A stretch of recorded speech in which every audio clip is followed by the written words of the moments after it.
পরীক্ষা কিন্তু তোমাদের আর বেশি দিন নেই, ঠিক আছে? তো যেমন একটা হিরো একটা ভিলেনের সাথে মারামারি করে একা একা, ঠিক সেরকমই পরীক্ষার হলেও কিন্তু তোমাদের একা একাই মারামারি করতে হবে এই কোশ্চেনগুলোর সাথে। আর তার জন্য কিন্তু তোমাদের পড়াশোনা করতে হবে। যত বেশি নাম্বার চাও তত বেশি তোমাদের পড়তে হবে, যত বড় স্বপ্ন তত বেশি পড়তে হবে। এক কথায় তোমাদের পড়তে হবে, আর টাইম হাতে বেশি নেই। তোমাদের বেশিরভাগ জনের রেজাল্ট কিন্তু আমাদের ফার্স্ট সেমিস্টারে কিন্তু খারাপ আছে। সেই জন্য এই সেমিস্টারের রেজাল্টটা তোমরা ভালো করার চেষ্টা করো। আশা করি তোমরা পারবে, তোমাদের মধ্যে সেইটুকু এনার্জি সেরকম পাওয়ার আছে, কারণ তোমরা প্রত্যেকে কিন্তু আলাদা। আজকে আমরা করতে যাচ্ছি কিন্তু এবিটিএ সলিউশন। আমি এবিটিএ সলিউশন নিজে যখন করছিলাম, করতে করতে দেখলাম বেশ কিছু কোশ্চেন এমন আছে, দুই একটা কোশ্চেন আমি দেখলাম যেগুলো যেই অ্যাডভান্সের কনসেপ্ট এখানে দেয়া আছে, ঠিক আছে? যেই অ্যাডভান্স ইনডাইরেক্ট ভাবে যেই অ্যাডভান্সের কোশ্চেন দেওয়া আছে, এবং আমার আগেও তো সলিউশন ইউটিউবে অনেকজনে দিয়েছে, কিন্তু তারা ভুল করেনি, কিন্তু ডাইরেক্ট কোশ্চেনটা সলিউশন করে শুরু করেছে। আমার মনে হয় যে আগে তোমাদের ওই ছোট্ট উপরে একটা কনসেপ্ট ওইটা বলে দেওয়া দরকার ছিল।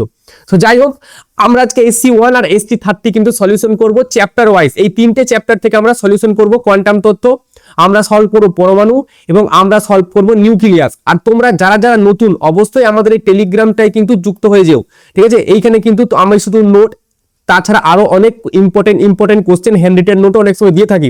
অবশ্যই এখানে জয়েন হয়ে যেও। আর যারা যারা এই ওয়ান শট দেখুনি, আমাদের কোয়ান্টাম তত্ত্বের ওয়ান শট, আমাদের পরমাণুর ওয়ান শট এর নোট, পিডিএফ নোট আমাদের টেলিগ্রাম চ্যানেলে দিয়ে আছে, সেখানে দেখে নিও। আর এই দুটো লিঙ্ক আমি নিজের ডেসক্রিপশনে দিয়ে দেবো, সেখান থেকে দেখে নিও। ফার্স্ট কোশ্চেন, আমাদের প্রত্যেকটা কোশ্চেন ভীষণই ইম্পর্টেন্ট, ঠিক আছে? তো কে গতিশক্তি সম্পন্ন একটি ডি ব্রগলি তরঙ্গ দৈর্ঘ্য হচ্ছে ল্যামডা। যদি কণাটির গতিশক্তি k/4 হয় তবে তরঙ্গ দৈর্ঘ্য। দেখো, আমরা এটা জানি যে ল্যামডা সমান হয় h/√2mE, ঠিক আছে? তো এখানে যেহেতু কে আছে, আমি ই এর জায়গায় এখানে কেই বসাবো, ই এর জায়গায় আমি কেই বসাবো। কেটা কি গতিশক্তি, ঠিক আছে? কে সমান ইভি লেখা যায়, ইভি বা কিউভি এই জায়গাটায় লেখা হয়। এইবার সবকিছু ঠিক আছে, এটা ল্যামডা। এবার বলেছে যদি কণাটির গতিশক্তি k/4 টাইমস হয়, ঠিক আছে, তখন তরঙ্গ দৈর্ঘ্য কি হবে, ঠিক আছে? তো লিখছি, যদি গতিশক্তি k/4 হয়, যদি গতিশক্তি k/4 হয়, ঠিক আছে, তবে যদি গতিশক্তি k/4 হয় তবে তরঙ্গ দৈর্ঘ্য হচ্ছে আমাদের কত হবে, ল্যামডা ড্যাশ, এটা ধরি লেট, ঠিক আছে? সো ল্যামডা ড্যাশ এটা সমান আমরা কি লিখবো, h/√2m। কেটা কি ছিল, গতিশক্তি। তো কে এর জায়গায় আমি এবার বসাবো k/4, ঠিক আছে? এই চারটে যদি রুট বাইরে বেরোয় তাহলে উপরে চলে যাবে এইচ এর কাছে, এবং রুটে আছে তাহলে বাইরে বেরোলে 2 আকারে বেরোবে। তাহলে এটা হচ্ছে 2/h/√2mk। এবার এই h/√2mk এর মানে হচ্ছে ল্যামডা, তার মানে এটা হয়ে গেল আমাদের 2 ল্যামডা। এটা হচ্ছে ল্যামডা ড্যাশ, যেটা আমাদের মান জানতে চেয়েছে, এটা হচ্ছে সেই জিনিসটা, ঠিক আছে? তো এই কোশ্চেনটা আমাদের ডান। আমাদের আজকের ফার্স্ট কোশ্চেন এটা আমি ডান করলাম। এই কোশ্চেনটা তাহলে আমাদের কোশ্চেন ব্যাংকে আছে। এবার আমি এই কোশ্চেনটা সলিউশন করব, ঠিক আছে? এই কোশ্চেনটা সলিউশন করব। এবার আমরা কি জানি বলতো, এইখান থেকে যদি আমি এই যে সমীকরণটা আছে ল্যামডা, এই ল্যামডা সমান আমি যদি এই জায়গাটায় লিখি যে ল্যামডা সমান h/√2mk হয়, এটা তো জানো।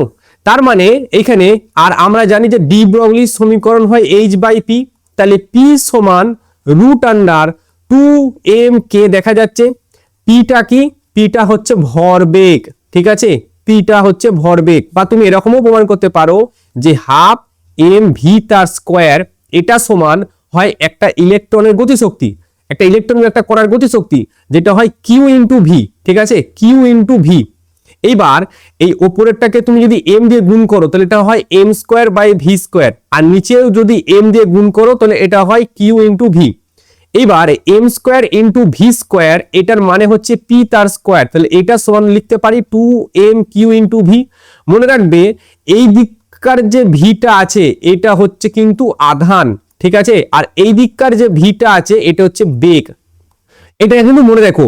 তাহলে p সমান আমরা এইটা লিখবো 2mq ইন্টু ভি, এটা, ঠিক আছে? তো এইখান থেকে এসছে, এগুলো আমাদের দরকার নেই, আমাদের জাস্ট ওই ওপরের যে জিনিসটা লেখা আছে তারপরের লাইনটা থেকে শুরু করব। এইবার তাহলে পি সমান হচ্ছে রুট আন্ডার 2m, কে এর জায়গায় লিখবো কিউ ইন্টু ভি। যা করাচ্ছি এখানে তার একটা হ্যান্ড রিটেন নোট দেবো, প্লাস এইখানে যেগুলো করানো হচ্ছে এটাও নোট দেবো, ঠিক আছে? তো চিন্তা করার কোনো বিষয় নেই, জাস্ট টেলিগ্রাম চ্যানেলটা অ্যাড হয়ে যেও, ওইখানে কিন্তু তোমরা এগুলো সমস্ত কিছু পেয়ে যাবে। তো পি সমান হচ্ছে এটা। এবার প্রথমে আছে আলফা, তারপরে আসছে প্রোটন, ঠিক আছে, সমান, তাহলে রুটের ভেতরে আমাদের হচ্ছে 2 কেটে যাবে, তাহলে এম কিউ, আর একই বিভব প্রভেদ বলেছে কোশ্চেনে, দেখবে একই বিভব প্রভেদ যদি বলেছে তাহলে 2 আর ভি এই দুটো কনস্ট্যান্ট, তার মানে এখানে পি সমানুপাতিক হচ্ছে root under M R Q, এই দুটোর সাথে আমরা খেলবো, ঠিক আছে? তো এখানে হচ্ছে যেহেতু এটা কি সম্পর্ক, সরল সম্পর্ক মানে সমানুপাতিক আছে, তাহলে এটা হবে মাস অফ আলফা আর Q of alpha by mass of proton Q of proton. এবার মাস অফ আলফা এটা হচ্ছে 4 টাইমস মাস অফ প্রোটনের সাথে হয়, এবং মাস অফ আধান Q of alpha is 2 times Q of proton. এবার এই জিনিসটাই যদি আমি এখানে লিখি mass of alpha by mass of proton, সেটা আমি 4 লিখতে পারি, multiply Q of alpha by Q of proton এটা 2 লিখতে পারি, তার মানে এটা এসছে √8, এটা √8:1 করতে পারো, বা এটা 2√2:1 করতে পারো, যেটা মন চাই সেটা উত্তর হবে, ঠিক আছে? মানে এই দুটোর মধ্যে যে কোনো একটা কোড দিলেই হলো, পি অফ আলফা আর পি অফ প্রোটন। আমি এখানে এটা দাগ করে দিলাম, এইটা হয়ে গেল আমাদের অ্যান্সার, ঠিক আছে? এটা হয়ে গেল আমাদের 2 এর দাগের অ্যান্সার। চলো এখানে 3 এর দাগের কোশ্চেন। আচ্ছা, এই কোশ্চেনটা যে কনসেপ্ট ভালো করে বুঝো, এই কনসেপ্ট, এই যে কোশ্চেনটা, এর কনসেপ্টটা পাবে তোমরা যেই অ্যাডভান্সে, ঠিক আছে? এটা কিন্তু আমাদের যেই অ্যাডভান্সের একটা ছোট্ট পারা কনসেপ্টের সাথে বেস করে এই কোশ্চেনটা দেওয়া আছে। কনসেপ্টটার নাম হচ্ছে, আমি বলেছি, রেডিয়েশন প্রেসার। রেডিয়েশন প্রেসার বলে তোমাদের কোয়ান্টাম তত্ত্বের একটা টপিক আছে, যেটা তোমাদের এইচএস এর নেই, ঠিক আছে, যেই অ্যাডভান্স মেনে আছে, তো সেখানে কিন্তু এই রেডিয়েশন প্রেসারের কোশ্চেন এটা। কোশ্চেনটা ভালো করে বুঝো, ঠিক আছে? কোশ্চেনটা ভালো করে বুঝো। দেখো, এটা ধরো আমাদের পৃথিবী, ঠিক আছে, এটা হচ্ছে আমাদের পৃথিবী। এবার হয়েছেটা কি, পৃথিবীর এই উপর থেকে আমাদের এখানে এখন কি পড়ছে না, ফোটন পড়ছে, সূর্য থেকে ফোটন আসছে। ফোটনটা এইখানটায় ধরো এতটা জায়গা নিয়েছে, এ ক্ষেত্রফল বিশিষ্ট একটা জায়গা নিয়েছে, আর এটা হচ্ছে ফোটনগুলো পড়ছে, ঠিক আছে? তো বলছে যদি এত ক্যালোরি পৃথিবী এবার হচ্ছে এই রকম শক্তিটা, এই শক্তিটা এইখানে পড়েছে, এইখানে যে শক্তিটা, টোটাল শক্তি যেটা পড়েছে সেটা 2 ক্যালোরি। আমি তারপরে জিনিসগুলো লিখলাম না। যদি সূর্যের আলো থাকা ফোটনগুলির গড় তরঙ্গ দৈর্ঘ্য, মানে প্রত্যেকটা তরঙ্গ দৈর্ঘ্য ওইটা সাথে ম্যাচ খাই, তবে ভূপৃষ্ঠে প্রতি মিনিটে প্রতি বর্গ সেমিতে আপতিত ফোটনের সংখ্যা নির্ণয় করো। কি করে করবে? আচ্ছা দেখো, বোঝাচ্ছি। দেখো, তোমরা ইন্টেন্সিটির নাম শুনেছো? ইন্টেন্সিটি বা তীব্রতা যেটাকে বলা হয় ইন্টেন্সিটি, এটা কাকে বলে বলো তো? ইন্টেন্সিটি এটা হচ্ছে energy per unit area, energy per unit area per unit time, এটাকে বলা হয় ইন্টেন্সিটি। এই জিনিসটা কিন্তু আমি খুব ভালো করে ওয়ান শটে বলে দিচ্ছি, আমি এখানে অত কিছু ডিটেলসে বলবো না, যেটা প্রয়োজন শুধু সেটা বলে দিচ্ছি।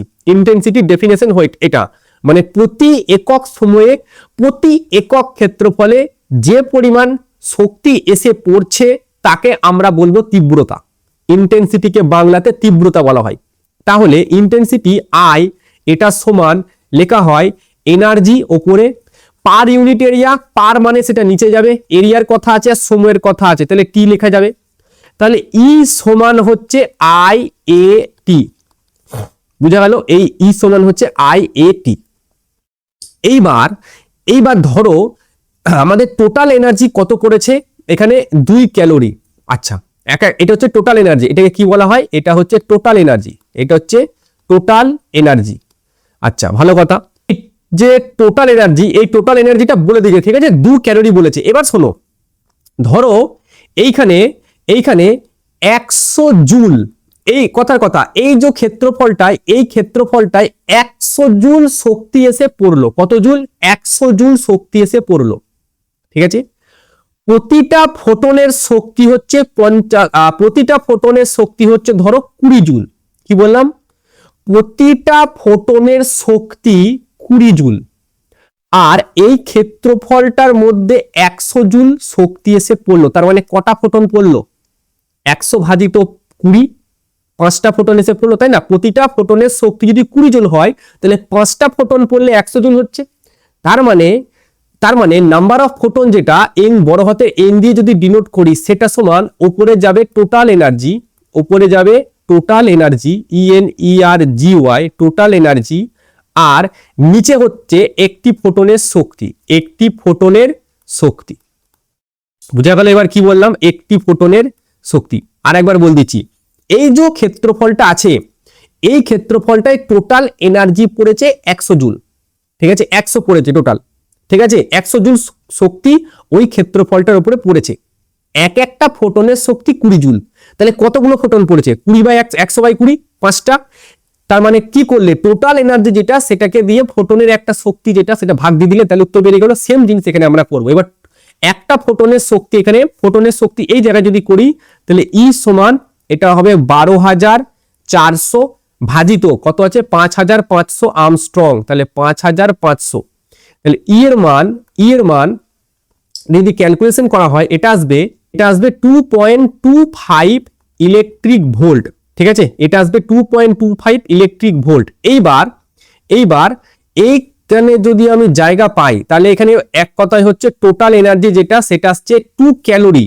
তাহলে 2 ইন্টু ক্যালোরিকে জুলে নিয়ে গেলে, এখানে দেখো বলে দিচ্ছে 1 ক্যালোরি সমান 4.2 জুল, তাহলে আমি সেটা এখানে লিখবো 4.2, ঠিক আছে? তার মানে এটা জুলে কনভার্ট হয়ে গেল। সেন্টিমিটার আর মিনিট এই দুটোকে কনভার্ট করার দরকার নেই। কেন দরকার নেই? উত্তরে কি চেয়েছে দেখো, প্রতি বর্গ মিনিটে, প্রতি বর্গ সেমিতে। তাহলে বর্গ সেমি, বর্গ মিনিট দুটোই আছে, সেজন্য আমি চেঞ্জ করার কোনো প্রয়োজন নেই এখানে। তাহলে 2 4.2 8, 4.2 মানে এটা 8.4 হবে। আচ্ছা, যাই হোক, এবার ফোটনের শক্তি, এবার একটা ফোটনের শক্তি বেরিয়েছে 2.25, তাহলে নিচে আমি লিখছি 2.25, ওটা ইভিতে আছে, এটা কিসে করলাম? জুলে। তাহলে ওটাকে আমাকে জুলে করতে হবে। তাহলে জুলে করার জন্য এটাকে গুণ করতে হবে 1.6 ইন্টু 10⁻⁻19। এটা কত আসছে? এটা একবার ক্যালকুলেটারে মেরে দেখো। এটা ক্যালকুলেটারে মারবে, দেখবে এই জিনিসটা আসবে 2.3 ইন্টু 10⁻19 এত গুলি, ঠিক আছে? এতটি টোটাল এখানে ফোটন পড়েছে প্রতি মিনিটে, প্রতি বর্গ সেমিতে। আশা করি এই জিনিসটা বোঝা গেল যে 100 জুল শক্তি যদি পড়ে, এক একটা ফোটনের শক্তি 20 জুল, ঠিক আছে? আর মাটিতে পড়েছে 100 জুল, তাহলে কটা ফোটন পড়েছে? 5টা ফোটন। কি করে বার করলে? টোটাল ক্ষমতা, টোটাল শক্তি বা টোটাল এনার্জি যেটা বেরিয়েছে, যেটা পড়েছে, সেটা ভাজিত ফোটনের, একটা ফোটনের শক্তি 100 ভাজিত 20 দিয়ে 5 বেরোলো, ঠিক আছে? ঠিক সেরকম নাম্বার অফ ফোটন হচ্ছে টোটাল এনার্জি, আর একটি ফোটনের শক্তি দিয়ে আমাদের উত্তর বেরোলো এটা। এটা ভালো একটা কোশ্চেন, পরীক্ষায় আসার মতো কোশ্চেন এই কনসেপ্টটা, ঠিক আছে? রেডিয়েশন প্রেসার, মনে রাখবে কনসেপ্টটার নাম হচ্ছে রেডিয়েশন প্রেসার। পরবর্তী কোশ্চেনে আমরা যাই, সিজিএম। পরবর্তী কোশ্চেন যেটা, সেটা বলা হচ্ছে, আচ্ছা এগুলো সব মুছে দিচ্ছি কিন্তু, ঠিক আছে? এগুলো সব পেয়ে যাবে, আমি যে হ্যান্ড রিটেন নোটটা দেবো, সেই হ্যান্ড রিটেন নোটের মধ্যে কিন্তু এগুলো সব থাকবে। তো অবশ্যই তোমাদের বেশ চিন্তা করার দরকার নেই যে স্যার মুছে দিচ্ছে এগুলো। পরবর্তী কোশ্চেন হচ্ছে যে সিজিএম ধাতুর কার্য অপেক্ষক বলে দিয়েছে, ঠিক আছে? সিজিএম ধাতুর একটা কার্য অপেক্ষক আমাদের এখানে বলে দিয়েছে, এবং সূচনা কম্পাঙ্কের মানটা আমাদের জানতে চেয়েছে, যেটা একটা খুবই বেসিক লেভেলের কোশ্চেন, ঠিক আছে? আমি এটা সরাতে, আচ্ছা এটা মুছে দিলাম। বলা হচ্ছে যে সিজিয়াম ধাতুর কার্য অপেক্ষক হচ্ছে 2.14, কার্য অপেক্ষককে আমি ফাই দিয়ে ডিনোট করি, যেটা হচ্ছে 2.14 ইলেকট্রিক ভোল্ট। এবার বলেছে সিজিয়াম ধাতুর সূচনা কম্পাঙ্কে নিউ নট দিয়ে প্রকাশ করা হয়। কার্য অপেক্ষক ফাই সমান হয় এইচ ইন্টু নিউ নট। তাহলে নিউ নট যেটা আছে সেটা সমান আমরা লিখতে পারবো ফাই বাই এইচ। ফাইয়ের মান কত বলেছে? 2.14। ভালো কথা, 2.14, কিন্তু এটা ইলেকট্রিক ভোল্টে আছে, সেটাকে আমি জুলে কনভার্ট করব। তো 1.6 ইন্টু 10⁻⁻19, এটাকে আমি করলাম। নিচে আছে এইচ, তাহলে এইচ এর মান 6.6 ইন্টু 10⁻34। এটা যদি ক্যালকুলেশন করা যায়, তাহলে দেখবে যে অ্যান্সারটা আসবে সেটা আসবে হার্চে। এটা ক্যালকুলেশন করে দেখবে, এটা আসছে 5.18 ইন্টু 10⁻14 এত হার্চ।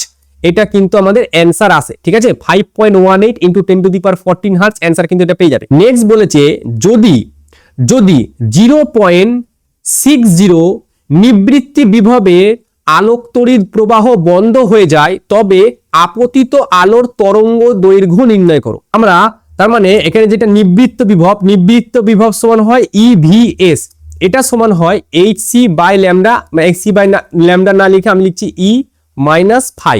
ঠিক আছে, তো ফাইটাকে যদি ওদিকে পাঠাই তাহলে E সমান হচ্ছে EVS প্লাস ফাই হবে। ঠিক আছে, এটা কি, এটা হচ্ছে ফোটনের শক্তি, এটা হচ্ছে কে ম্যাক্স, ম্যাক্সিমাম গতিশক্তি যেটা কে ম্যাক্স, এটা ফোটনের গতিশক্তি, এটা ফোটনের শক্তি, আর এই ফাইটা হচ্ছে আমাদের কার্য অপেক্ষক।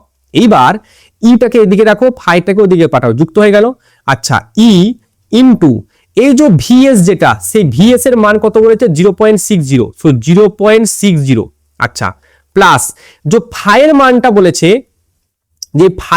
বলেছে, সেটা হচ্ছে 2.14 ইলেকট্রিক ভোল্ট, তাহলে এটা হয়ে গেল 2.14 ইলেকট্রিক ভোল্ট।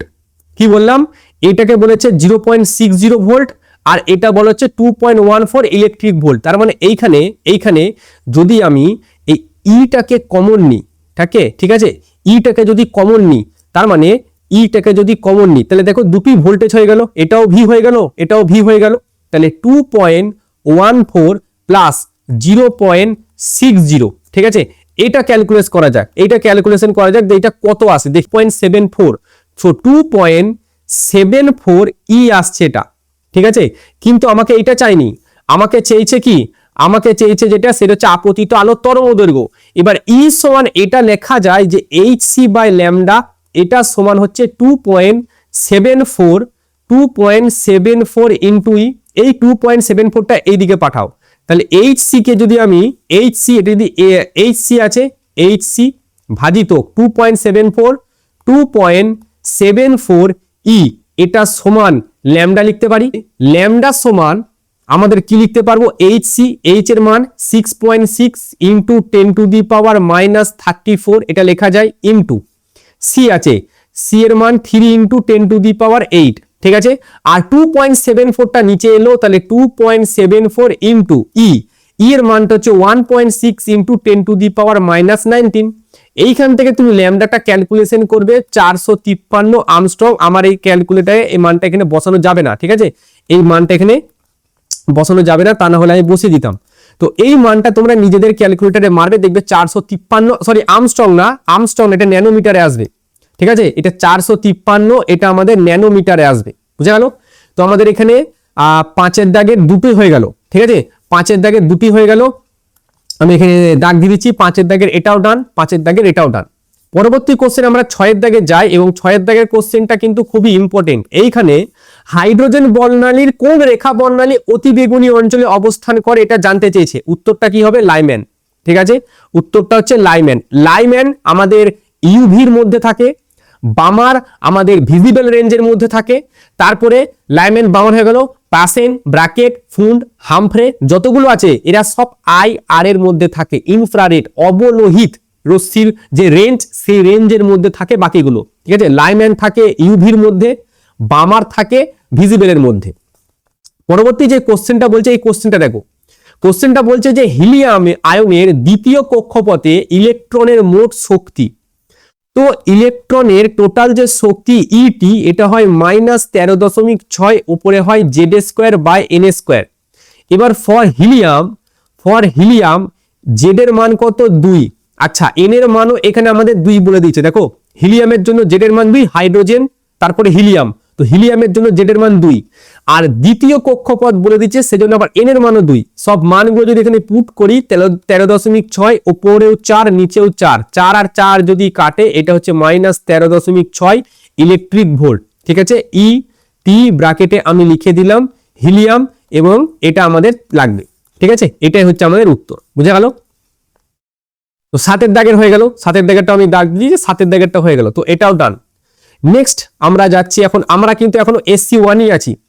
আচ্ছা, এখানে বলেছে মোজেলের সূত্রটি লেখো এবং বোর তত্ত্ব থেকে এটি ব্যাখ্যা করো। শোনো, মোজেলের সূত্রটা কি, মোজেলের সূত্র হচ্ছে √μ, মানে হচ্ছে কম্পাঙ্কের বর্গমূল, এটা সমানুপাতিক Z-1ও কোথাও লেখে, কোথাও জেডও লেখে।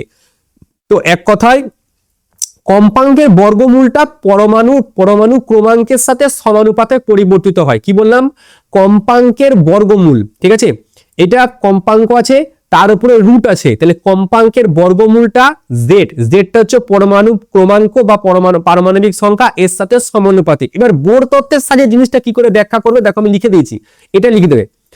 এখানে কোথায় গেল, বোর তত্ত্বের সাহায্যে জিনিসটা কি করে ব্যাখ্যা করে, এইখানে যেটা লিখে দিয়েছি ঠিক এই লেখাটাই লিখবে। বোর তত্ত্বের সাহায্যে কি করে হয়, প্রায় 39টি বিভিন্ন মৌল লক্ষ্য বস্তু হিসেবে ব্যবহার করে আমাদের যে ছবিটা ছিল তোমার এক্স রশ্মি তৈরি, সেই ছবিটা একবার তোমাদের আমি দেখো, এইটা ছিল আমাদের এক্স রশ্মি তৈরির ছবি। এবার এখানে বলা হচ্ছে, যেটা বলছে সেটা শুনো, যে 39টি বিভিন্ন মৌলকে লক্ষ্য বস্তু হিসেবে ব্যবহার করে এই যে জায়গাটা আছে, এইখানে আমরা লক্ষ্য বস্তুটা মডেল কি করেছিল, এই জায়গাটায় লক্ষ্য বস্তুটা পাল্টাচ্ছিল পরপর, একটার পর একটা পাল্টাচ্ছিল, এরকম 39 বার করেছে। সে জানতে চাইছিল যে এইখানে পরমাণু ক্রমাঙ্কটাকে, আসলে এটা চেঞ্জ করার মানে হচ্ছে পরমাণু ক্রমাঙ্কটাকে সে চেঞ্জ করতে চেয়েছে। পরমাণু ক্রমাঙ্কটাকে চেঞ্জ করে সে জানতে চেয়েছে যে পরমাণুগুলো যে ঘনিষ্ঠ অবস্থায় আছে, এই ঘনিষ্ঠ অবস্থার সাথে ওই পরমাণু ক্রমাঙ্ক কিসের সম্পর্ক, এটা সে জানতে চেয়েছিল। দেখো এখানে যেটা লেখাও আছে, এখানে এই যে তারপরে মৌলের কেন্দ্রীয় গঠনের সঙ্গে ঘন সন্নিবিশিষ্ট সম্পর্কযুক্ত প্রাথমিক রাশির অস্তিত্ব রয়েছে বলে সিদ্ধান্ত নেন। ঠিক আছে, সেই রাশিটার নাম কি, সেই রাশিটার নাম হচ্ছে পরমাণু ক্রমাঙ্ক। এইবার 1914 সালে এক গবেষণাতে মোজেল ঘোষণা করে যে সংশ্লিষ্ট যে রাশিটি মৌল থেকে মৌলান্তর সুনির্দিষ্ট নিয়ম অনুসারে পরিবর্তিত হয়, মানে একটা লোহা আছে, তোমার কাছে তামা আছে, তাহলে দুটোকে কি করে চিনবে, এদের পরমাণু ক্রমাঙ্ক অনুযায়ী। ঠিক আছে, সেটা পারমাণবিক ভর না, সেটা পরমাণু সংখ্যা জেড। এই ধারণার আলোকে মোজেল গবেষণালব্ধ ফলাফলটি মোজেলের সূত্র নামে আমরা ব্যবহার করি, যেটা কি না কোনো মৌলের বৈশিষ্ট্যমূলক এক্স রশ্মি বর্ণালীর একটি চূড়ার কম্পাঙ্কের বর্গমূল মৌলের পারমাণবিক সংখ্যার সমানুপাতিক হয়। ঠিক আছে, এটাই গাণিতিক চেহারা এবং এটা হচ্ছে গাণিতিক চেহারা। এটাকে আমরা ধ্রুবক দিই আর বি এর মান 1 হয়, দিয়ে এই সম্পর্কটা আসে। তুমি রুট ওভার মিউ সমানুপাতিক জেড এটাও দিতে পারো, বা আমি যেটা দিচ্ছি সেটা দিতে পারো, কোনোটাই অসুবিধা নেই। ঠিক আছে, তো এই হচ্ছে আমাদের বোর তত্ত্ব থেকে কি করে ব্যাখ্যা করবে। এই ছবিটা চাইলে দিও, কিন্তু এইটা মাস্ট আমাদের আঁকতেই হবে। ঠিক আছে, এবার আমি এখানে আরেকটা জিনিস বলি, শোনো, এইখানে যেটা বলা হচ্ছে এক্স রশ্মির চূড়া, এর ছবিটা আমি তোমাদের ছোট্ট পাড়া করে একটু এঁকে দেখে দিই। দেখো এক্স রশ্মির চূড়া এইরকম একটা যাবে, ঠিক আছে, আবার কিছুটা গিয়ে আবার ওপরে উঠে, অনেকটা ওপরে উঠে, একদম অনেকটা ওপরে উঠে, এইবার এই ওপরে উঠে এটা নিচে নামে। ঠিক আছে, একটাকে বলা হয় কে আলফা আর একটাকে বলা হয় কে বিটা। এদের এই চূড়ার যে কম্পাঙ্ক, এই যেখানে বলেছে না কোথায় গেল, এক্স রশ্মির, এই যে কোন মৌলের বৈশিষ্ট্যমূলক এক্স রশ্মি বর্ণালীর চূড়ার কম্পাঙ্ক, এই কে আলফা আর কে বিটা, এই চূড়ার যে কম্পাঙ্ক সেটার কথা এখানে বলা হয়েছে। এই চূড়ার যে কম্পাঙ্ক সেটা যে মৌলটা ব্যবহার করেছে, মানে এইখানে যে মৌলটা ব্যবহার করেছে তার যে পরমাণু সংখ্যা তার বর্গমূলের সাথে সমানুপাতিক, মানে এদের কম্পাঙ্কের বর্গমূলটা এর সাথে সমানুপাতিক, এটাই জানতে চেয়েছে। ঠিক আছে, তো এই লেখাটা লিখবে। আর মোজেলের সূত্রটা এইখানে এই যে বিকৃত করে এই জায়গায়, এইখান থেকে শুরু করে মোজেলের সূত্র, এই জায়গা থেকে এই এতদূর অব্দি এটা মোজেলের সূত্র, তার উপরে যে ব্যাখ্যা দেওয়া আছে। পরবর্তী কোশ্চেনে দেখা যাক কি বলছে। সো পরবর্তী কোশ্চেন এটা বলেছে 1 AMU এটা সমান বলে দিয়েছে 931 মেগা ইলেকট্রিক ভোল্ট। কি বলে দিয়েছে, 1 AMU সেটা সমান হচ্ছে 931 মেগা ইলেকট্রিক ভোল্ট দিয়ে ধরে বলছে কার্বন 12 ও 6 পরমাণুর ভর নির্ণয় করো। এবার শুনো, আমি যদি ভর নির্ণয় করতে চাই, আমাদের আইনস্টাইনের সমীকরণ জানো, E সমান mc²। এই এমটাই আসলে আমাদের নির্ণয় করতে হবে, যেটা হচ্ছে E/c²। ই এর মান তো আমরা এখানে জানি, যেটা হচ্ছে 931 মেগা, হচ্ছে মেগা মানে 10⁶। ইলেকট্রিক ভোল্টকে যদি জুলে কনভার্ট করি তাহলে এটা আসবে 1.6 × 10⁻⁹। ই এর মান এখানে যদি বসাই, এগুলো সে 931 × 1.6 ইন্টু এটা আসবে 10⁻13। সো এটা আসবে 10⁻−13, কারণ 13 আর 6 19, 10⁻13। আর c² আছে, এটা হবে 3 × 10⁸, তার উপরে স্কোয়ার। ঠিক আছে, এইখান থেকে তুমি মাসটা পেয়ে যাবে। এখানে 10⁻−27 এরকম অর্ডারে কিন্তু এই মাসটা আসবে। এই মাসটা তোমার আসবে 1.65 × 10⁻−27। ঠিক আছে, এবার আসো এখানে যেটা বলছে যে ভর ত্রুটি এটা ধনাত্মক না ঋণাত্মক, এই কোশ্চেনটা স্টার মার্ক দিয়ে রেখে দিও। শুনো, ভর ত্রুটিকে যদি ডেল্টা এম দিয়ে ডিনোট করা হয়, ঠিক আছে, সো ভর ত্রুটির সময় আমরা কি লিখবো, বাইরে এখানে থাকবে mass of proton into Z, sorry mass of Z into mass of proton থাকে এখানে, ঠিক আছে, Z into mass of proton plus A minus Z mass of কি থাকে নিউট্রন, মাস অফ নিউক্লিয়াস, সাইডে থাকে মাস অফ নিউক্লিয়াস। এবার আমাকে বলো ভর ত্রুটিটা কি হয়, কোথা থেকে আসে ভর ত্রুটিটা? আমাদের বাইরে ধরো এটা একটা নিউক্লিয়াস, আমি আরো ভেঙে তোমাদের বলি, এটা হচ্ছে নিউক্লিয়াস আর এটা হচ্ছে নিউক্লিয়াসের বাইরে আমাদের প্রোটন আর নিউট্রন এগুলো সব যুক্ত অবস্থায় আছে, ঠিক আছে। এবার যদি আমি এইখানে যে প্রোটন এবং নিউট্রন গুলো আছে, এই জায়গাটায় যে প্রোটন আর নিউট্রন গুলো আছে, এদের এখানকার ভর হচ্ছে ধরো 10 কেজি ভর, ঠিক আছে। এইগুলোকে যখনই আমি এই গোলটার ভেতরে ঢুকাবো, মানে এক কথায় নিউক্লিয়াসের ভেতরে ঢুকাবো, এদের ভর হয়ে যাবে ধরো 8 কেজি, ঠিক আছে। এই যে 2 কেজি ডিফারেন্স হলো, এটাকেই বলা হয় ভর ত্রুটি।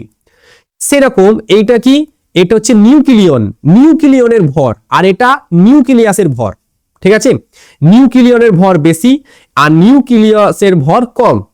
এবার ঋণাত্মক যদি হয়, যদি এটা ঋণাত্মক হয় তার মানে কি বোঝাচ্ছে বলতো, যে যদি ঋণাত্মক হয়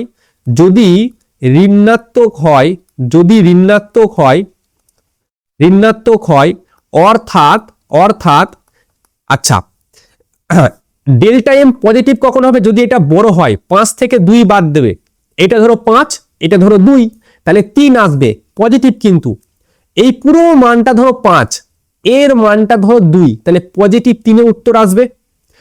বাট ঋণাত্মক যদি হতে হয় তাহলে আমাদের কি করতে হবে আমাকে বলো। যদি ঋণাত্মক হতে হয় তাহলে অবশ্যই এইটাকে 2 হতে হবে আর এইটাকে 5 হতে হবে, তার মানে নিউক্লিয়াসের ভরটাকে বেশি হতে হবে এক কথায়। কিন্তু বাস্তবে কিন্তু এটা সম্ভব না, নিউক্লিয়াসের ভর কিন্তু বাস্তবে সম্ভব না, নিউক্লিয়াসের ভর নিউক্লিয়নের ভরের থেকে বেশি বাস্তবে সম্ভব না। যদি হয় তাহলে নিউক্লিয়াসের অস্তিত্বই থাকবে না।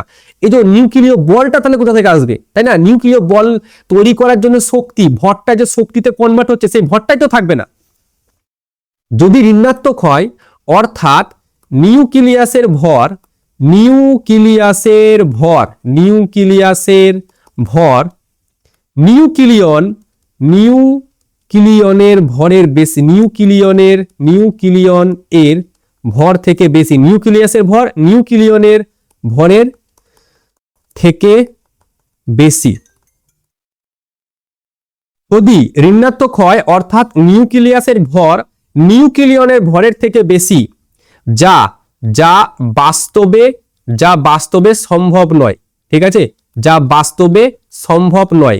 তাই ডেল্টা এম সব সময় কিন্তু ঋণাত্মক হবে, ডেল্টা এম সবসময় ধনাত্মক হবে, ডেল্টা এম কে সবসময় ধনাত্মক হতে হবে, এটা যেন মাথায় থাকে, ধনাত্মক হবে। এই লেখাটা লিখবে, এই লেখাটা অবশ্যই আমি টেলিগ্রামে দিয়ে দেবো, ঠিক কি লিখতে হবে অ্যাকচুয়ালি এখানে। পরবর্তী কোশ্চেন যেটা এখানে বলছে, আমাদের এই কোশ্চেনটা ডান।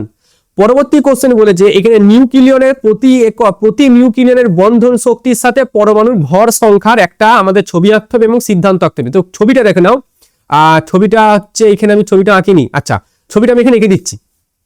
ছবিটা কেমন আঁকবে, আমাদের এইটা হচ্ছে আমাদের ছবি হবে, ঠিক আছে। এই রকম এইটা ধরো আমাদের 8, এটা হচ্ছে 8 হবে, ঠিক আছে। আর এইখানটায় আমাদের 5 এরকম এঁকে নেবে আগে থেকে।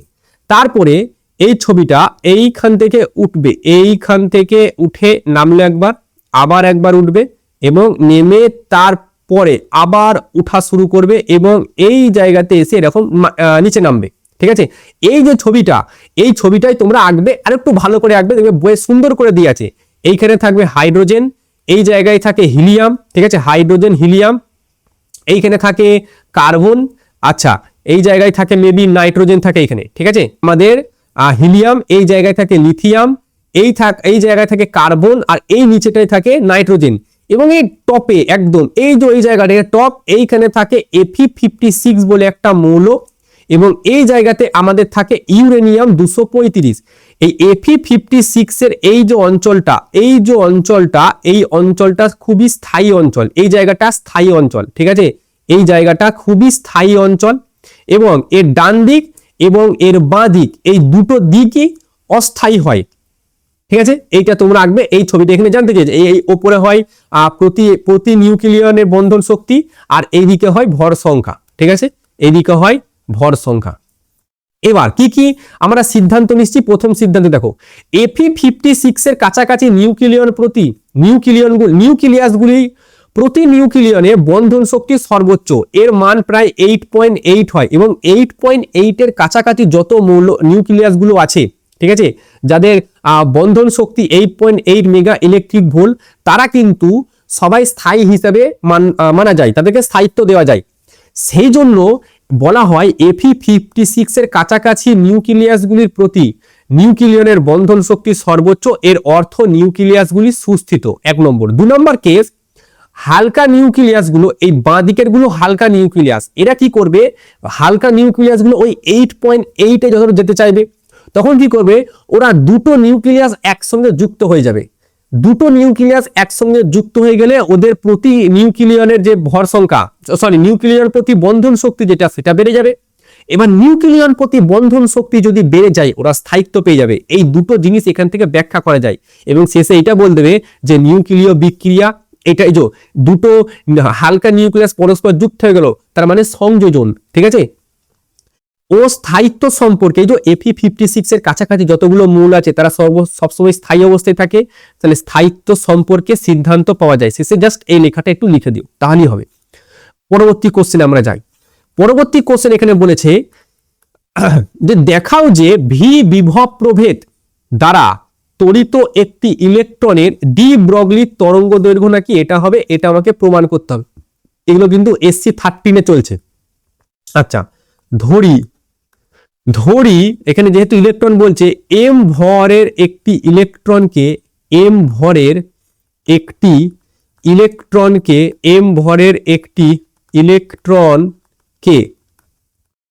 ঠিক আছে, ভি বড় হাতের ভি বিভব পার্থক্যের মধ্য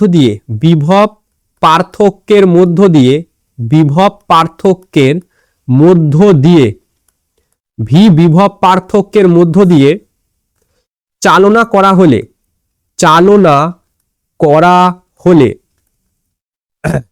করা হলে বেগ ছোট হাতের ভি হলে গতিশক্তি যেটা, সেটা আমরা সমান লিখতে পারি হাফ এম ভি তার স্কোয়ার, এটা সমান কি লেখা যায়, ই ইন্টু ভি। এই জন্য নলটা যে ছিল আমাদের যে কোয়ান্টাম তত্ত্বের, যখন যে এই নলটা যেটা ছিল, এই নলের ভেতরে যখন ইলেকট্রনগুলো একদিক থেকে আরেক দিকে যাচ্ছিল, ঠিক আছে, এইখানে আমরা ফোটন ফেলছিলাম, এইখানে আমাদের একটা প্লেট ছিল, এইদিকে একটা প্লেট ছিল, তো এই দিক থেকে এইদিকে যখন যাচ্ছিল, এইখানে যে ইলেকট্রনগুলোর যে গতিশক্তি, ঠিক আছে, এখানকে ইলেকট্রনগুলোকে আমরা দিচ্ছিলাম কি, শক্তি দিচ্ছিলাম, ঠিক আছে, শক্তিটা কত ছিল, ইভি, সেটাই তো কনভার্ট হয়ে যাচ্ছিল গতি শক্তিতে, তবেই না ইলেকট্রনগুলো যাচ্ছিল। তাহলে এইটা ওই জায়গা থেকে এসেছে যে হাফ এম ভি স্কোয়ার সমান হয় ইভি। এইবার আমাকে কি প্রমাণ করতে হবে, এবার ধরো ওপরে হাফ, ওপরে একটা এম দিয়ে গুণ করলে ওপরে হচ্ছে এম স্কোয়ার ভি স্কোয়ার, আর নিচে তখন থাকবে এম, এটা সমান ইভি। তাহলে এম স্কোয়ার ভি স্কোয়ার সমান পি লেখা যায়, এটা সমান 2 ME ইন্টু ভি লেখা যায়, তাই না, এটা রুট আন্ডার অবশ্যই হবে, রুট আন্ডার।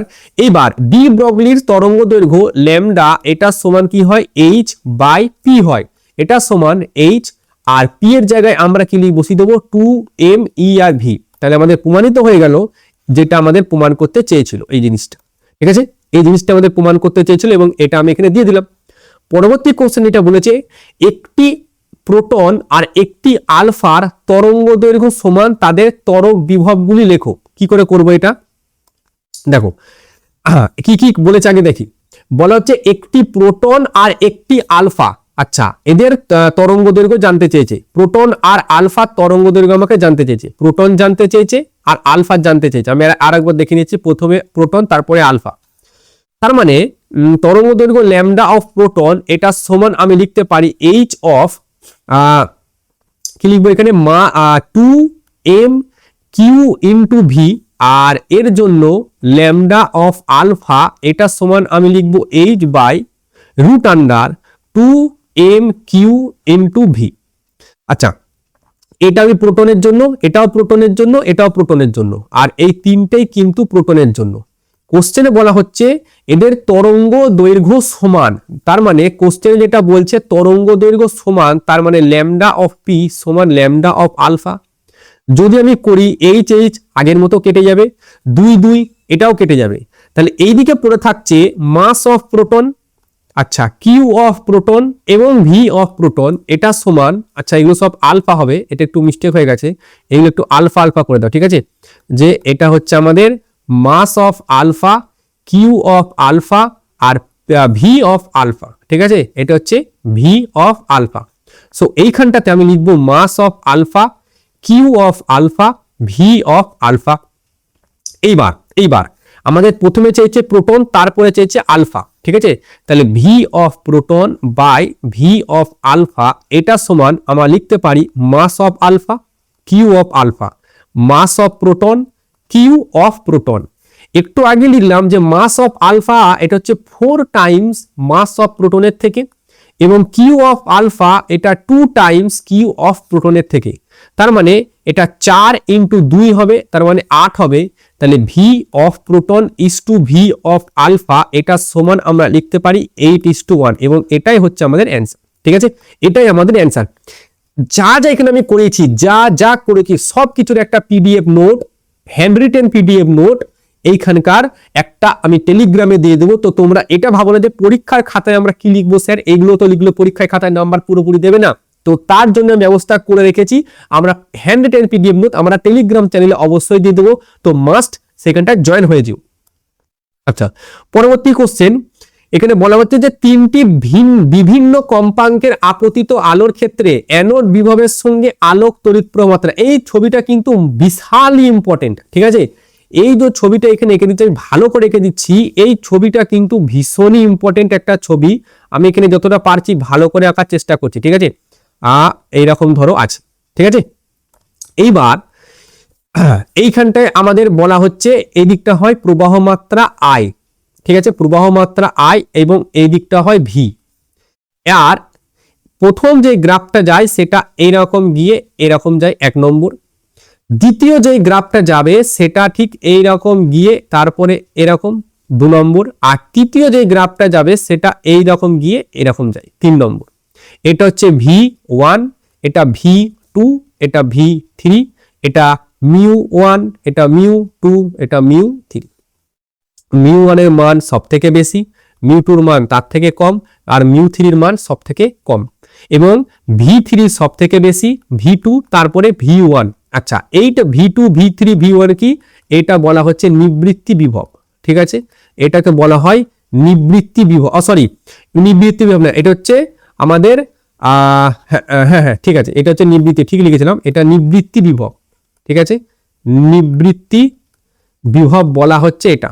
নিবৃত্তি বিভব মানে আমাদের ইলেকট্রনগুলোকে দাঁড় করাতে হবে, গতিহীন করতে হবে, এবং আমাদের আয়ের মানটা 0-তে আনতে হবে, সেই জন্য যে ভোল্টেজটা প্রয়োজন তাকে নিবৃত্তি বিভব বলছে, এবং এদের প্রত্যেকটার মান আমাদের নেগেটিভে আছে। μ1 μ2 μ3টা কি আমাদের সূচনা কম্পাঙ্ক না, μ1 μ2 μ3টা হচ্ছে আমাদের জাস্ট কম্পাঙ্ক, সূচনা কম্পাঙ্ক বলতে পারে, এবং এখানে μ1 এর মান সব থেকে বেশি। সূচনা কম্পাঙ্ক ডাইরেক্টলি শক্তির সাথে সম্পর্কিত, μ1 এর মান বেশি, তার মানে যে ফোটনটা পড়ছে তার শক্তি বেশি, তার মানে ওই শক্তিটা যে ইলেকট্রনটা পাচ্ছে তার গতিশক্তি বেশি হবে। চিন্তা করো, বেশি শক্তি সম্পন্ন একটা ফোটন একটা ইলেকট্রনের উপর এসে পড়লো, তার মানে ইলেকট্রনটা বেশি শক্তি পেল, এবং সে যখন বেরোবে ধাতব পাতটা থেকে তার গতিশক্তি বেশি হবে, তাহলে তাকে আটকানোর জন্য আমাকে বিভবটা বেশি প্রয়োগ করতে হবে, সেই জন্য কিন্তু V3 এর মানটা বেশি μ1 এর জন্য। এটা হচ্ছে ছবিটা। এইবার এই কোশ্চেনটা আছে, এখানে বলা হচ্ছে 4000 আর্মস্ট্রং তরঙ্গ দৈর্ঘ্যের আলোক রশ্মির ক্ষেত্রে কোন ধাতুর কার্যপেক্ষক 2.1 নিবৃত্তি বিভবের মান জানতে চেয়েছে। আচ্ছা, কি করে বের করবো, দেখো খুবই সোজা, আমি অথবা দিয়ে দিচ্ছি, কোশ্চেনটা কিন্তু খুবই সোজা।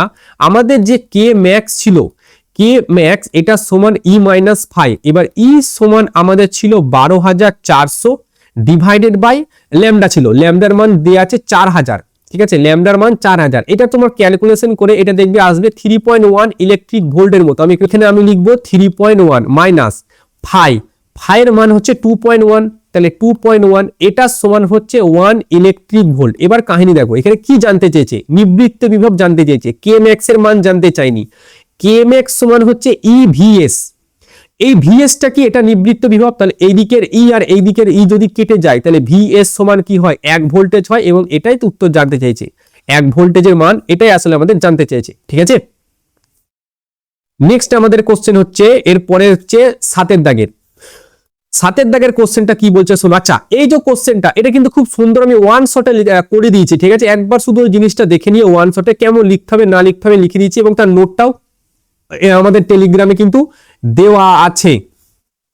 এই জায়গাটা এইখানে বলা হচ্ছে বোর তত্ত্ব অনুযায়ী হাইড্রোজেন পরমাণুর এনতম কক্ষপথে ইলেকট্রনের ব্যাসার্ধ। তার আগে এটা বলে দিচ্ছি যে হাইড্রোজেন পরমাণু লিম্যান্সের নিঃসৃত তরঙ্গদৈর্ঘ্য তড়িৎচুম্বকীয় তরঙ্গের কোন অঞ্চলে থাকে, ইউভি রশ্মি অঞ্চলে থাকে, ঠিক আছে, ইউভি রেঞ্জে থাকে। এক্ষুনি বললাম আমি ইউভি রেঞ্জ, ঠিক আছে, সরি লাইম্যান, হ্যাঁ লাইম্যান, তারপরে বামার থাকে, বামার আমাদের থাকে ভিজিবলের মধ্যে, তারপরে অবলোহিতের মধ্যে, বাকি সব থাকে। তাহলে এ থাকে আমাদের কিসের মধ্যে, ইউভি রেঞ্জের মধ্যে।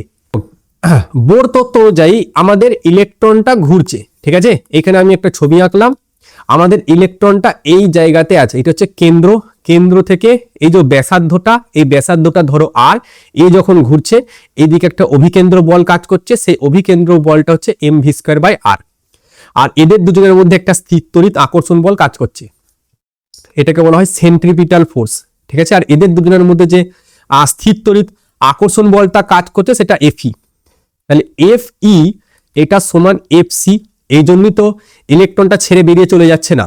এবার এফ ইটা কত, কে Q1 ইন্টু Q2, তার মানে জেড ই স্কোয়ার, নিউক্লিয়াসের আধানকে জেড ই দিয়ে প্রকাশ করা হয়, অবশ্যই সেটা প্লাস থাকে, আর আমাদের যে ইলেকট্রনের আধান সেটাকে ই দিয়ে প্রকাশ করা হয়, মাইনাস ই অবশ্য, কিন্তু কুলম্বের সূত্রে আমরা মান নিয়ে কাজ করি, তো K Z E square by R square এটা হয়, এটা সমান সেন্ট্রিপিটাল ফোর্স যেটা হচ্ছে সেটা হচ্ছে এম ভি স্কোয়ার বাই আর আছে।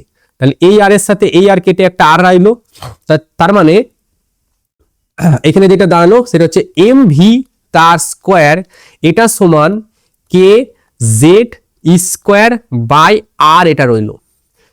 এবার বুরের তত্ত্ব অনুযায়ী এম ভি আর এটা সমান হচ্ছে এনএইচ বাই 2 পাই, তাই না, এটা সমান 2 পাই। এবার তাহলে ভি সমান হচ্ছে আমাদের NH by 2 pi M into R, তাহলে ভি তার স্কোয়ার যদি আমি করি এটা হচ্ছে এন তার স্কোয়ার, এটা এইচ এস তার স্কোয়ার, এটা 4, এটা হচ্ছে পাই এর স্কোয়ার হয়ে যাবে, এটা এম এর স্কোয়ার হয়ে যাবে, এবং এটা আর এর স্কোয়ার হয়ে যাবে।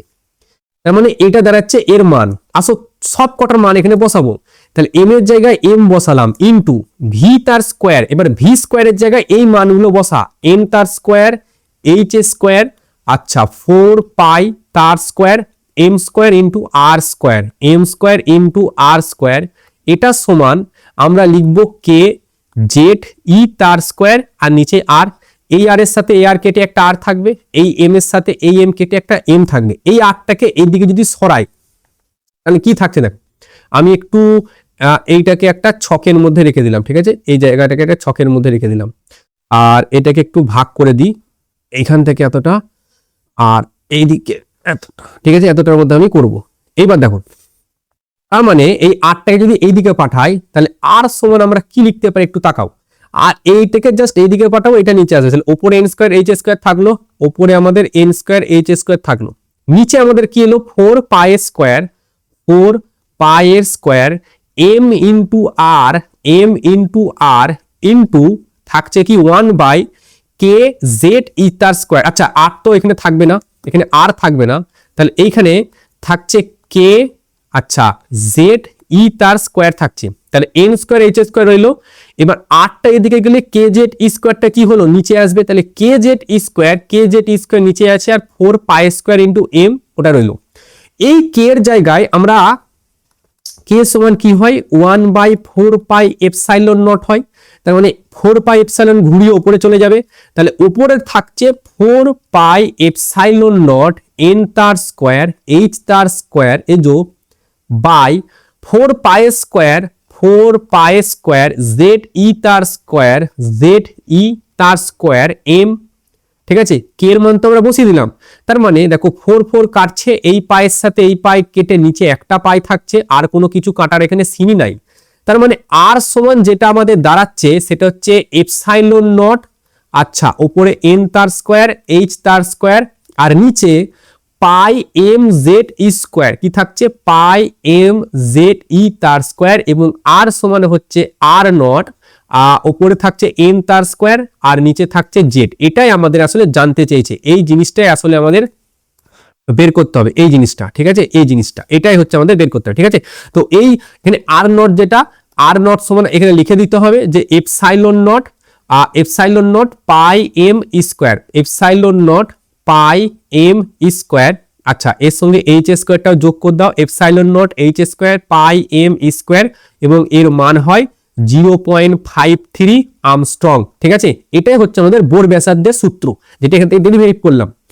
আচ্ছা নেক্সট আমাদের বলছে উদ্দীপন বিভব কি, এখানে আমি লিখে দিচ্ছি, দেখো একটি উদ্দীপন বিভব কি, শোনো আমাদের এইখানে একটা এনার্জি স্টেট আছে, আচ্ছা এইটা হচ্ছে আমাদের আর একটা এনার্জি স্টেট, যদিও এদের দুজনের মধ্যে ব্যাখ্যা একটু দূরত্ব বেশি থাকে, তারপরে এই একটা এনার্জি স্টেট এবং এই একটা এনার্জি স্টেট, ধরো এতগুলো, এটা হচ্ছে এন এর মান 1, এন এর মান 2, এন এর মান 3, এন এর মান 4।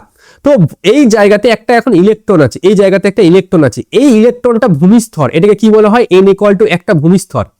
এবার দেখো কোনো ইলেকট্রন বলা হচ্ছে কোনো ইলেকট্রন ভৌম অবস্থা থেকে যে কোনো উদ্দীপিত অবস্থায় স্থানান্তরিত করার জন্য কোনো ইলেকট্রনকে ভূমিস্তর থেকে যে কোনো একটা স্তরে স্থানান্তরিত করব, ধরো n ইকুয়াল টু 2 তে স্থানান্তরিত করব, এর জন্য ইলেকট্রনটাকে যে বিভব প্রভেদ দিতে হবে সেই বিভব প্রভেদটাকে বলা হচ্ছে উদ্দীপক বিভব। কি বললাম, ভূমিস্তর থেকে কোনো একটা ইলেকট্রনকে যে কোনো একটা উদ্দীপিত স্তরে নিয়ে যাব, হতে পারে 2 এ নিয়ে যাব, হতে পারে 3 এ নিয়ে যাব, হতে পারে 4 এ নিয়ে যাব, যে কোনো একটা উদ্দীপিত স্তরে নিয়ে যাব সে, এবং সেই স্তরে নিয়ে যাওয়ার জন্য যে বিভব প্রভেদটা মধ্যে আমাকে ইলেকট্রনটাকে চালনা করতে হবে সেটাকেই বলা হচ্ছে আমাদের উদ্দীপক বিভব। বোঝা গেল। আর একটা হয় উদ্দীপক শক্তি, যে শক্তিটা লাগবে সেই শক্তিটাকে আমরা বলবো উদ্দীপক শক্তি। একটা হয় আয়নন শক্তি, একটা হয় আয়নন বিভব। এই সমস্ত কিছু কিন্তু ওয়ান শটের মধ্যে আমি বলে রেখেছি, ওইটা প্লিজ একবার তোমরা দেখে নিও, তাহলে খুবই হেল্পফুল হবে তোমাদের জন্য। বলেছে হাইড্রোজেন পরমাণুর ভূমিস্তরের শক্তি 13.6 ইলেকট্রিক ভোল্ট, ঠিক আছে। একটি ইলেকট্রন ভূমিস্তর থেকে তৃতীয় উদ্দীপিত স্তরে যেতে কত শক্তি লাগবে শোনো, তার মানে ডেল্টা ই এটা সমান E3 মাইনাস E1। মনে রাখবে E3 তে কিন্তু n এর মান কত হবে, 4 হবে, ঠিক আছে। আর E1 এ n এর মান 1 হবে। এটা কারণ কি, এখানে কি বলেছে, তৃতীয় উদ্দীপিত স্তর, তৃতীয় উদ্দীপিত স্তর মানে 4 নম্বর। তাহলে এবার E3 জায়গায় আমি বসাতে পারবো 13.6, উপরে হবে জেড স্কোয়ার তার মানে 1 স্কোয়ার আর নিচে হবে n স্কোয়ার, n স্কোয়ার মানে 16, ঠিক আছে। মাইনাস অফ মাইনাস আসবে, দিয়ে এইটা হয়ে যাবে প্লাস, ঠিক আছে। আমি 13.6টা, আচ্ছা আমি একটা কাজ করি আগে এখানে আমি আলাদাভাবে বের করি, ঠিক আছে। এই প্রতিটা জিনিস আলাদাভাবে বের করনি। E3 এটা সমান মাইনাস 13.6, 13 উপরে হচ্ছে আমাদের 1 আর নিচে জেড উপরে Z square by N square মানে 16, ঠিক আছে। এটা যদি আমি ক্যালকুলেশন করি 13.6 হচ্ছে মাইনাস 0.85 সামথিং আসবে মাইনাস 0.85 E3। এবার E1 যদি করি সেটা অলরেডি আমরা জানি মাইনাস 13.6 ইলেকট্রিক ভোল্ট, এটাও ইলেকট্রিক ভোল্ট, এটা কিন্তু পরীক্ষা কোশ্চেনে বলে দিয়েছে।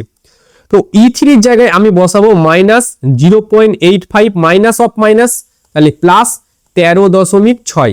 এবার যদি এটা ক্যালকুলেশন করো, ক্যালকুলেশন করলে দেখবে আসবে 12.75 এত ইলেকট্রিক ভোল্ট। এটা কিন্তু জানতে চাইনি, ফোটনের তরঙ্গ দৈর্ঘ্য জানতে চেয়েছে। এবার ই সমান আমরা জানি hc বাই ল্যামডা, আমাদের ল্যামডার মান জানতে চেয়েছে, তাহলে ল্যামডা সমান এটা লিখতে পারি 12,400 আর ই এর জায়গায় এই 12.75 বসিয়ে দাও, তাহলে 12.75 আর্মস্ট্রং, ঠিক আছে। এটা আসবে 972.5 আর্মস্ট্রং উত্তর আসবে। পরবর্তী কোশ্চেনের দিকে আমরা যাই। এখানে প্রথমে বলেছে ভর ত্রুটি কি, যেটা আমি এখানে লিখে দিয়েছি যে নিউক্লিয়াসে আবদ্ধ অবস্থায় নিউক্লিয়নগুলির সমষ্টিগত ভর মুক্ত অবস্থায় তাদের মোট ভরের তুলনায় কিছুটা কম হয়। এইখানে আমি একটা জিনিস বোঝালাম এক্ষুনি, আমি বুঝি কোন জায়গাটায় বলছি। এই এই যে এই জায়গাটায় এই যে নিউক্লিয়নগুলো যখন বাইরে ছিল তখন তাদের ভর ছিল 10 কেজি। যেই নিউক্লিয়নগুলোকে নিউক্লিয়াসের ভেতরে ভরা হলো এদের ভর কমে হয়ে গেল 8 কেজি, 2 কেজি কমে গেল। ওই 2 কেজিটাকেই বলা হচ্ছে আমাদের কি ভর ত্রুটি, এবং সেটাই আমি এখানে লিখে দিয়েছি যে পরমাণুর নিউক্লিয়াসে আবদ্ধ অবস্থায় নিউক্লিয়নগুলির ভর মুক্ত অবস্থার মোট ভরের তুলনায় কিছুটা কম, ভরের এই হ্রাসকে বলা হয় ভর ত্রুটি। বাস এইটুকুই। আমাদের কি বলছে নেক্সট, আমাদের এখানে একটা নিউক্লিয় সংযোজন বিক্রিয়া দিয়ে দিয়েছে এবং জানতে চাইছে যে এই নিউক্লিয় সংযোজন বিক্রিয়াটায় কি পরিমাণে শক্তি উৎপন্ন হবে সেটা। আমি এদিকে লিখছি বিক্রিয়ক, ঠিক আছে, দ্বারা বিক্রিয়ক করছে সে বিক্রিয়ক পদার্থের ভর আমি এদিকে জানতে চাইছি। সো বিক্রিয়ক পদার্থের ভর যদি আমি জানতে চাই 1H2 এর ভর এখানে বলে দিচ্ছে কত 2.01 প্লাস বিক্রিয়ক আর একটা আছে 1H3 এর মান বলে দিচ্ছে 3.16049, সো 16049 যা আসবে তত AMU তে আসবে। আচ্ছা, তো AMU তে যদি ক্যালকুলেশন করা যায় এটা আমাদের আসছে 5.0101 তারপরে 51, এটা আসছে আমাদের বিক্রিয়ক পদার্থের ভর। আচ্ছা, বিক্রিয়ক এলো। নেক্সট আমরা বলবো এই যে এইটা কি প্রোডাক্ট, তো এইগুলোকে বলা হয় বিক্রিয়াজাত, এটাকে বলা হয় বিক্রিয়াজাত পদার্থের ভর। ঠিক আছে, বিক্রিয়াজাত পদার্থের ভর, এটার সমান আমরা কি লিখবো, এই দুটোকে যোগ করব। আর হিলিয়াম আছে, তো হিলিয়ামেরটা হচ্ছে 4.002603 প্লাস আর একটা আছে নিউট্রনেরটা বল দিচ্ছে এখানে 1.008665 এটা বলে দিয়েছে। এটাকে যদি আমি এখানে ক্যালকুলেশন করে এটা আসছে 5.0111268 এটা আসছে। আচ্ছা, এবার ভর ত্রুটি যদি আমি জানতে চাই যে কতটা ভর ত্রুটি হয়েছে, তো ভর ত্রুটি সমান এই দিকটা মাইনাস এই দিকটা, সো 5.03051 এটা মাইনাস 5.011268। ঠিক আছে, বলা হচ্ছিল যে আমাদের ভর ত্রুটি বেরিয়ে গেছে। ঠিক আছে, এবার 1 AMU এটা সমান দেখো এখানে বলে দিয়েছে 931.5, সো 1 AMU সমান 931.5 মেগা ইলেকট্রিক ভোল্ট। তাহলে ডেল্টা এম সমান কত ইলেকট্রিক ভোল্ট হবে, তাহলে 931.5 ইন্টু 0.018888 তারপর হচ্ছে 29। এইটা যদি ক্যালকুলেশন করা হয়, আমি ক্যালকুলেটরটা একটু নিয়ে আসছি তাহলে হয়ে যাবে। দেখো সেটা হচ্ছে 17.5894 এত মেগা ইলেকট্রিক ভোল্ট। এইটা হচ্ছে আমাদের শক্তি, এই পরিমাণ শক্তি নির্গত হচ্ছে। তো 8এরটাও এখানে শেষ। এবার আসছি 9এর দিকে। দেখো এখানে বলা হচ্ছে বৈশিষ্ট্যমূলক এক্স রশ্মি কি, আমি কি লিখে দিয়েছি এটাই পরীক্ষায় লিখবে যে তীক্ষ্ণ মানে খুব ছোচালো। দেখো কে বিটা কে আলফা এর ডগাটা কিন্তু খুবই ছোচালো, সো খুব তীক্ষ্ণ এবং কম বিক্ষিপ্ত মানে বেশি দূরে ছড়ানো নেই, খুব অল্প জায়গা জুড়ে তীক্ষ্ণ। শীর্ষগুলির তরঙ্গ দৈর্ঘ্য, এই তরঙ্গ দৈর্ঘ্য লক্ষ্যবস্তুর উপাদানের প্রকৃতির ওপর নির্ভর করে।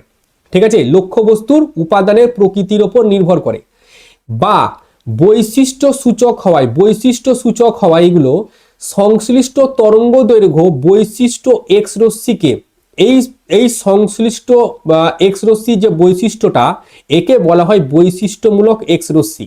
ঠিক আছে, এই যে কে আলফা কে বিটাটা খুব তীক্ষ্ণ এবং কম জায়গায় বিক্ষিপ্ত আছে, যেটা উপাদানের প্রকৃতির ওপর নির্ভর করে এবং এর একটা বিশেষ বৈশিষ্ট্য আছে।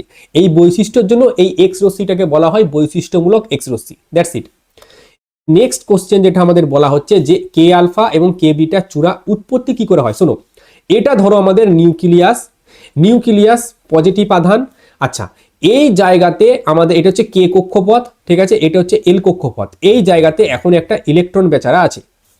এইখান থেকে উচ্চ গতিশক্তি সম্পন্ন একটা, এটা হচ্ছে ইলেকট্রন এ, ঠিক আছে। এই ইলেকট্রনটা কি করলো, একে এসে ধাক্কা মারলো, ঠিক আছে, স্ট্রেট এসে একে ধাক্কা মারলো। এই ইলেকট্রনটা এইখান থেকে ছিটকে চলে গেল এইদিকে, তাহলে ইলেকট্রন এটা চলে এসছে এইখানে। আর এই যে ইলেকট্রনটা সে চলে এসছে তখন ধরো এই জায়গাটায়, ঠিক আছে, এইখানটায় এই ইলেকট্রনটা চলে এসছে। তো এই জায়গাটা এখন খালি হয়ে গেল। এবার এই খালি জায়গাটা পূরণ করার জন্য আমার এল কক্ষপথ থেকেও ইলেকট্রন আসতে পারে, আমার এম কক্ষপথ থেকেও ইলেকট্রন আসতে পারে। যদি এল থেকে কেতে আসে ওই খালি জায়গাটা পূরণ করার জন্য, তখন আমাদের তৈরি হয় কে আলফা। যদি এম থেকে কেতে আসে, এল এর পর এম হয়, সো এম কক্ষপথে যদি আসে তাহলে হবে কে বিটা। আর এল এম আর এন কক্ষপথ থেকে যদি কেতে আসে তখন হয় কে গামা।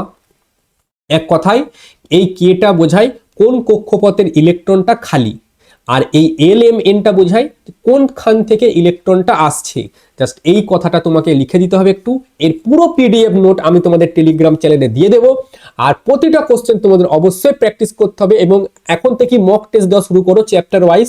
অন্তত সপ্তাহে একটা করে মক টেস্ট দেওয়ার চেষ্টা করো, ঠিক আছে। চ্যাপ্টার ওয়াইজ মানে ইউনিট ওয়াইজ প্র্যাকটিস করার চেষ্টা করো, আর ইউনিট ওয়াইজই মক টেস্টটা দেওয়ার চেষ্টা করো। তোমাদের জন্য বিশালই হেল্পফুল হবে এখন এবং কনফিডেন্স লেভেল বুস্ট হবে তোমাদের। আর প্র্যাকটিসটা মাস্ট, প্র্যাকটিস আর রিভিশন যত বেশি দেবে পরীক্ষায় নাম্বার কিন্তু তোমাদের তত বেশি উঠবে।